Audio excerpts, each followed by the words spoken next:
내비게이터 성경 공부 네 번째 시간입니다. 이 성경 공부는 내비게이터 가장 기본적인 성경 공부, 그리스도의 확신 시리즈 공부하는 것입니다. 다시 한번 교재를 한번 볼까요? 요 교재입니다, 교재. 참 여러분이 구입하시고 얼마 되지 않습니다.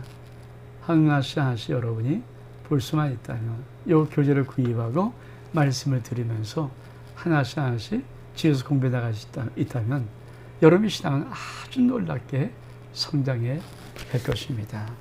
오늘은 그리스도의 확신. 자, 우리가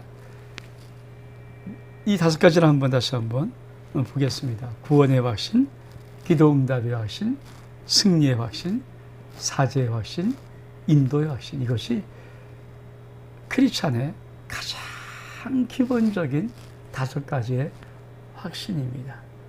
우리가 네 가지를 보았습니다. 세 가지를 보았고요. 이제 오늘 네 번째 볼 시간입니다. 사죄의 확신. 사죄의 확신, 각 성경에 있는 첫 번째 것이 그 주제의 요절입니다. 우리 같이 한번 말씀을 보겠습니다. 사죄의 확신, 요한일서 1장 9절의 말씀. 만일 우리가 우리 죄를 자백하면 그는 미쁘시고 의로우사 우리 죄를 사하시며 우리를 모든 불의에서 깨끗게 하실 것이요. 사실은 우리가 내비게이터 성경 공부를 이제 성경 공부 시간에 제자 훈련을 하는 것이 맞습니다. 제자 훈련할 때는 반드시 우리가 요절을 암송하지요. 사죄의 확신, 요한일서 1장 9절의 말씀 쭉 하고, 그리고 요한일서 1장 9절 이렇게 하면서 하나씩 우리 가슴 속에, 우리 영혼 속에 말씀을 새기는 것입니다. 근데 온라인상으로는 제자 훈련 자체가 사실 대면이 아니면 불가능하기 때문에 제자 훈련의 가장 기본인 것은 삶을 나누는 것이거든요. 그래서 내비게이터 이 성경 공부식으로 합니다. 오늘 하나님이 말씀하실 때 사죄의 확신. 여러분, 예수 믿는 것과 예수 믿지 않는 사람이 어떻게 차이가 있습니까? 예수 믿는 사람은 이미 모든 죄를 용서 받은 사람이고 앞으로 지을 모든 죄도 저가 자백하고 고백하면 용서받을 사람들이지만, 예수 믿지 않은 사람은 그가 지은 모든 죄를 용서받지 못했고 앞으로 지어나가는 모든 죄도 결코 용서받을 수 없는 사람이라는 것입니다. 그것이 가장 큰 차이죠. 용서받을 수 없고 용서받을 수 있는 사람, 용서받는 사람과 용서받지 못하는 자, 용서받지 못하는 자, 그가 바로 이 세상 사람이요 불신자입니다. 용서받는 자, 그가 바로 그리스도인입니다. 오늘 이 말씀들을 우리 하나씩 보면서 우리 한번 공부하기를 원합니다. 우리가 사죄의 확신의 제일 첫 번째 우리가 볼 것은 요한일서 1장 8절의 말씀입니다. 같이 한번 볼까요? 우리가 만일 죄가 없다고 말하면 스스로 속이고 또 진리가 우리 속에 있지 아니할 것이요. 그렇습니다. 죄 없는 자가 있을까요? 모든 사람이 죄를 범하였음에 이 세상 누구 하나도 예외 없이 다 죄인입니다. 사실 그거를 아는 자가 복음을 받아들이고 예수의 십자가의 공로에 의지해서 구원받는 것이거든요. 그런데 우리가 죄로 인해서 구원받은 우리지만은 육신을 입고 사는 한 우린 날마다 죄를 범할 수밖에 없습니다.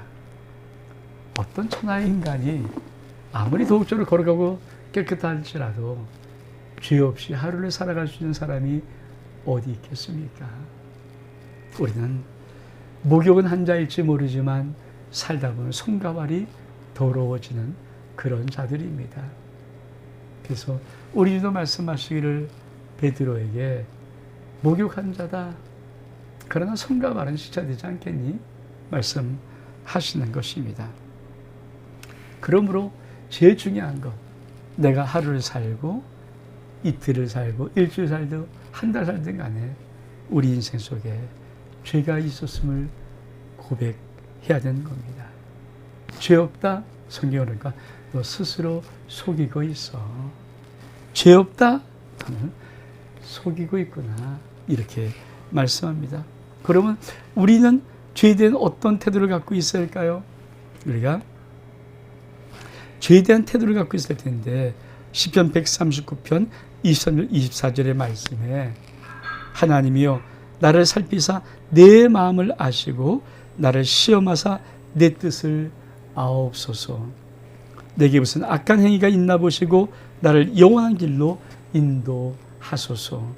그렇습니다. 우리 하나님께서 우리가 죄에 대한 태도를 갖고 있기를 원하시는데 그 태도가 무엇입니까? 하나님, 내 마음을 아시옵소서. 하나님, 나를 시험해서 내 뜻을 아옵소서. 우리 인생의 신앙이란 것은 뭘까요? 우리의 마음도 우리의 뜻도 하나님 말씀대로, 하나님의 뜻대로. 그래서 예수님이 내 뜻대로 마옵시고 아버지 원대로 하기를 원합니다. 내 뜻이 아닙니다. 하나님의 뜻입니다. 그리고 또 우리의 인생 속에 악한 행위가 있나 보시고 우리의 인생을 영원한 길로 인도하셔야 됩니다. 죄 없는 인간 없습니다. 그래서 하나님이 늘 우리 마음을 감찰하시고 불꽃 같은 눈으로 우리의 영혼들을 감찰하셔서 우리가 우리의 죄를 아버지 앞에 끄집어 토설할 수 있도록 우리를 축복하시는 것입니다. 또 죄에 대한 태도가 어떤 것이 있을까요? 내 죄악을 아뢰고 내 죄를 슬퍼함입니다. 우리가 살아가면서 우리의 죄악을 아뢰고 우리 죄를 슬퍼하는 것. 우리가 회개가 잠깐요. 이 회개가 크리스찬의 가장 기초이거든요. 예수 믿고 구원받은 우리들에게 날마다 하나님 앞에 나가는 이 회개, 이것이 정말 신앙생활을 거룩하게 하는 아주 놀라운 비밀입니다. 왜 사람들이 거룩한 삶에서 성료로 시작했다가 육으로 마치는 타락한 삶을 살아갈 수밖에 없는 사람 종종 나올까? 우리가 죄악을 아뢰지 않고 죄악을 슬퍼하지 않고 그 죄악을 숨겼기 때문입니다. 하나님의 눈 밖에 숨길 수 있는 죄 없습니다. 하나님의 눈을 안 뜨게 하고 몰래 지을 수 있는 죄 세상의 우주에 단 하나도 없습니다. 우리가 그것을 알아야 합니다. 그래서 또 뭐라고 말씀하십니까? 우리 인생 속에 말씀 좀 볼까요? 자, 잠언서 28장 13절 말씀에 자기의 죄를 숨기는 자는 형통하지 못하나 죄를 자복하고 버리는 자는 불쌍히 여김을 받으리라. 그렇습니다. 자기의 죄를 숨기는 자 형통하지 못하나, 우리가 죄를 숨길 수 없음을 알고 죄를 자복해야 됩니다. 죄를 토설한다는 것은 마치 우리가 모든 먹었던 것을 다 끄집어내는, 우리가 죄를 토설하는 것은 우리가 지금 모든 죄를 다 엎어서 다 끄집어내는 그런 자국과도 같은데, 그렇게 죄를 자복한 자는 하나님의 불쌍히 여김을 받습니다. 왜 그럴까요? 하나님은 어떤 분이시기에요? 하나님, 시편 86편 5절에 보니까 주는 선하사 사죄하기를 즐거워하시며 주께 부르짖는 자에게 인자심이 후하심이니이다. 우리 하나님은 사죄하기를 즐거워하시는 하나님, 우리 하나님입니다. 우리 하나님은 사죄하기를 즐거워하시는 하나님. 우리가 자식이고 어머니 아버지가 우리를 사랑합니다. 자식이 100%다 옳고 그 좋은 일을 행할 수 없지 않습니까? 하다 보면 엄마 말씀도 뭐 안 듣고 아버지 말씀도 어기고 슬쩍 또 죄로 짓고 그러는 거죠. 근데 사죄하기를 참 즐겨 하시는 그게 우리의 아버지 하나님이고 우리의 부모들 아닙니까? 저는 중학교 1학년 때 그때 참 짓궂게 놀아서 제가 사실 성인들이 보는 영화를 원래 중학교 1학년 교복을 입고 2학년 중학교 2학년 교복을 입고 친구들하고 같이 그거를 극장에 보러 갔습니다. 들어가기까지 잘 들어갔는데 그 당시는 지금은 그런 게 없습니다만 그 당시는 극장 맨 뒷자리에 검열석이 있었습니다. 그 검열석에 사람한테 걸린 거예요. 그 당시 교육부에서 교육청에서 검열을 나온 선생님한테 제대로 걸리지 않았습니까? 그래서 아주 학교에 큰 징계를 당하게 되었습니다. 정말 걱정되더라고요. 이걸 어떻게 우리 엄마한테 우리 아들이 말할까? 전 지금도 있지 않은 것이 그 당시에 저희 중학교 2학년 담임 선생님이 국어 선생님이셨는데 지금 돌아가실지 모르겠어요. 김양동 선생님이시라고 그분이 손을 잡고 우리 친구들 같이 걸린 친구들 손을 잡고 각 가정에 방문하면서 너희들 잠깐 밖에 있어라 그러고 들어가서 이렇게 우리 부모들하고 이제 얘기를 하는 겁니다. 그리고는 이제 들어와 그러고 그렇게 보내고 그렇지 제 차례가 되었어요. 저는 어떻게 우리 엄마 우리 아가 어떻게 나올까? 저를 밖에 세워놓고 선생님이 이제 들어갔습니다. 그리고 한 30-40분 정도 무슨 얘기를 하시는 것 같아요 안에서. 그러더니 선생님 부르십니다. 종민아 들어와라. 그런데 들어갈 때 참 혼날 줄 알았거든요. 한 말씀 하시고 끌어안아 주더라고요. 우리 어머니가. 우리 그건 아주 근사하게. 그 당시 중국 요리면 참 아주 근사한 요리가 중국 근사한 요리 선생님 대하면서 저도 먹여주고 그리고 저를 손잡고 이놈이 공부하러 가니까 공부가 이렇게 나고 서대문 쪽에 있는 그 당시에 정동 MBC 사원 같은 그 맞은편에 어느 가회 하는 데를 인도했던 기억. 저는 참 그때 자식의 죄를 부모들은 용서하기를 기뻐하시는구나. 혼낼 수 있겠죠. 그러나 학교에서 큰 징계를 받는 자식 참 용서해주면서 저는 그때 참아 다시는 죄를 짓지 말자 그런 결심했던 기억이 있습니다. 우리가 다시 말씀받고 제3의 근거는 무엇입니까? 우리는 에베소 1장 7절의 말씀 우리는 그리스도 안에서 그의 은혜의 풍성함을 따라 그의 은혜 그러니까 예수 그리스도의 은혜의 풍성함을 따라 그의 피로 누구의 피로요? 예수 그리스도의 피로 속량 그 죄사함을 받았느니라.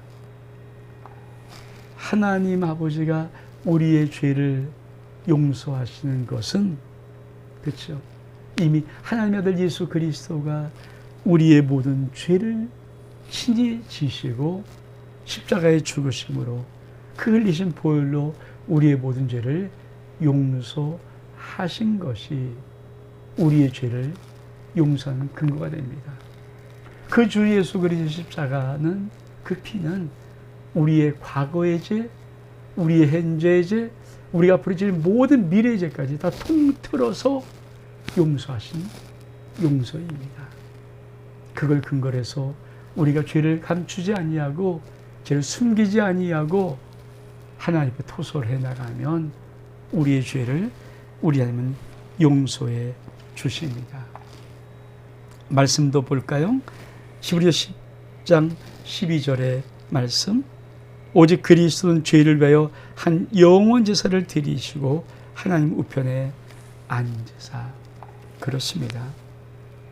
예수의 십자가가 왜 이렇게 중요합니까? 예수의 십자가는 한 번에 영원한 제사를 단번에 드리신 하나님의 속량 제사이기 때문이었습니다. 그래서 모든 인류의 죄를, 과거, 현재, 미래를 다 주님이 친히 지시고 십자가에서 죽으셨습니다. 누구든지 그 예수 그리스도의 보혈을 의지하기만 하면, 누구든지 예수 그리스도의 죄사함을, 은혜를 잊기만 하면 우리의 모든 죄가 다 용서합니다. 그래서 주님은 회개하라고 말하는 겁니다.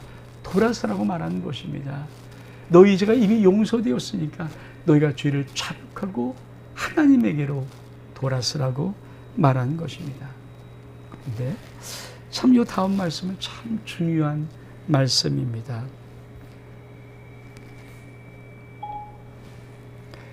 계속된 죄의식을 느낄 때, 계속적으로 우리 인생의 죄의식을 느낄 때, 이 죄의식이요,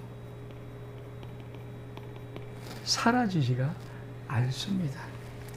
히브리 10장 11절 말씀에 또 그들의 죄와 그들의 불법을 내가 다시 기억하지 아니하리라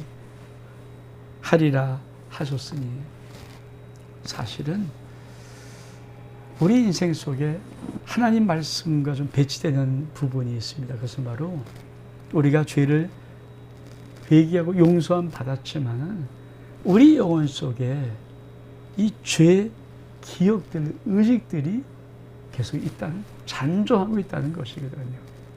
그래서 용서 받은 것은 분명함에도 불구하고 그 용서받지 못한 느낌처럼 있습니다. 어떻게 해결될까요? 성경은 정확히 이렇게 말합니다. 다시 한번 우리 말씀 볼까요?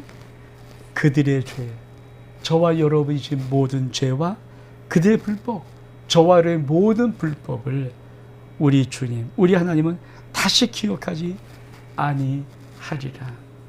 그렇습니다. 우리는 또 한 번 말씀 앞에 쓰는 것입니다. 하나님이 내 죄, 내 불법을 기억하지 않을 거야. 하나님은 그 죄를 하나님의 등 뒤에 던져주고 끝내버렸습니다. 하나님은 우리의 모든 죄를 깊은 물속에 잠궈 놓고 낚시 금지, 그리고 끝을 내버렸습니다. 하나님이 기억하지 못하십니다. 그러므로 자꾸만 내 속에 죄를 고백했음을 불구하고, 회개함을 불구하고 죄의식이 있을 때는 우리는 이 말씀을 붙잡습니다. 하나님은 나의 죄와 나의 불법을 다시는 기억하지 않으셔. 이 말씀에 서서 믿음으로 승리해 나가야 됩니다.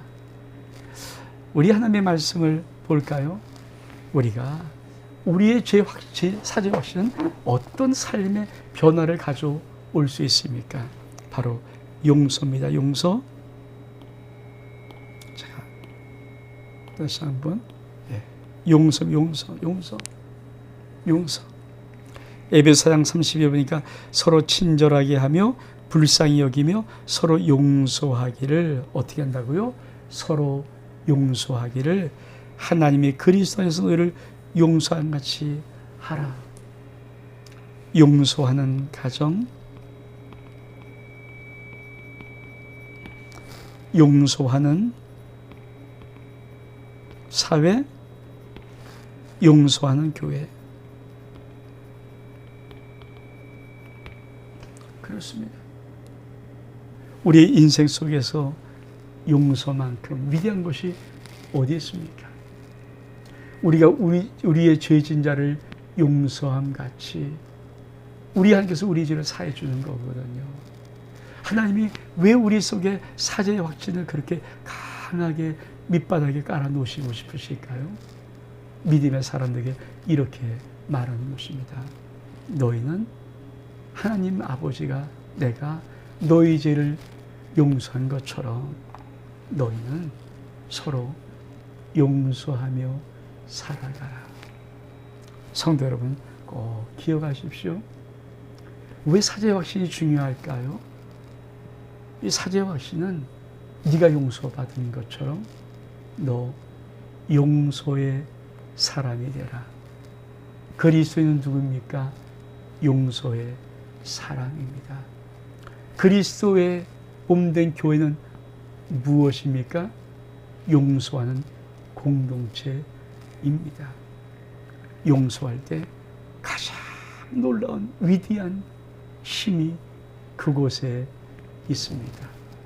성도 여러분, 여러분에게 죄를 지은 사람, 여러분 앞에 잘못한 사람, 여러분 앞에 무엇인가 해코자 하면서 손해를 끼치거나 어렵게 만든 사람, 아직도 마음 한구석에 용서 못하는 어떤 그러한 것들, 오늘 주님이 말씀하십니다. 내가 너희를 용서한 같이 너희가 용서한 자가 되라. 그리스도인은 용서하는 자입니다. 우리 다시 한번 오늘 요절의 말씀 볼까요? 요한일서 2장 9절의 말씀, 만일 우리가 우리 죄를 자백하면 그는 미쁘시고 의로우사 우리 죄를 사하시며 우리를 모든 불의에서 깨끗하게 하실 것이요. 그렇습니다. 우리가 우리의 죄를 자백하기를 원하십니다. 그럼 하나님 미쁘시고 믿을만 하시고 의로운 분이시기에 우리 죄를 사하십니다. 더 놀랍게 무엇을 하십니까? 우리를 모든 불의에서 깨끗하게 하십니다. 왜 기독교인에게 회개가 중요할까요? 왜 기독교인에게 사죄의 확신이 중요할까요? 많은 사람들이 죄를 먹습니다. 왜 그런지 아십니까? 우리 속에 사죄의 확신이 없으면 우리는 가면 쓰고 위장을 하고 변장을 하고 속이면서 하나님 앞에 살고 세상 앞에도 위선으로 살아갈 수밖에 없기 때문입니다. 우리가 진정한 사죄의 확신을 가지고 있을 때 하나님은 우리의 삶 속에 모든 불의로부터 거룩함으로 이끌어가는 하나님의 놀라운 은혜가 우리에게 부어집니다. 여러분 용서받은 자입니다. 그러므로 용서하시고 살아가시길 바랍니다. 여러분 죄를 자백할 때마다 여러분의 인생은 죄에서 용서함 받을 뿐 아니라 여러분의 모든 인생 속에서 불의가 하나씩 다 사라져가는 은혜가 있음을 믿기를 꼭 부탁을 드립니다. 저는 정말 개인적으로 성경에 팍 우리 하나님의 가슴을 치는 소리, 그것은 너희가 성령으로 시작했다가 육체로 마치겠느냐. 용서받은 자가 거룩하게 살 수 있도록 부름받은 자가 육체로 마치면 안 되지 않습니까? 이제 사죄의 확신은 반드시 우리 믿음의 사람들 속에는 아주 기초적인 확신입니다. 사랑하는 성도 여러분, 여러분의 죄가 자백될 때마다 토설될 때마다 우리 하나님 여러분의 죄를 이미 용서해 주었습니다. 그 여러분의 모든 불의에서 여러분을 깨끗게 하실 것입니다. 이 놀라운 은혜가 여러분 가운데 있어서 거룩한 위대한 하나님의 자녀의 멋진 삶으로 살아갈 수 있기를 주 이름으로 축복합니다. 내비기도 성경 공부 그리스도의 오확신 네 번째 시간 사죄의 확신 여기서 마치겠습니다. 하나님의 놀라운 평강이 여러분 가운데 있기를 주 이름으로 축복합니다.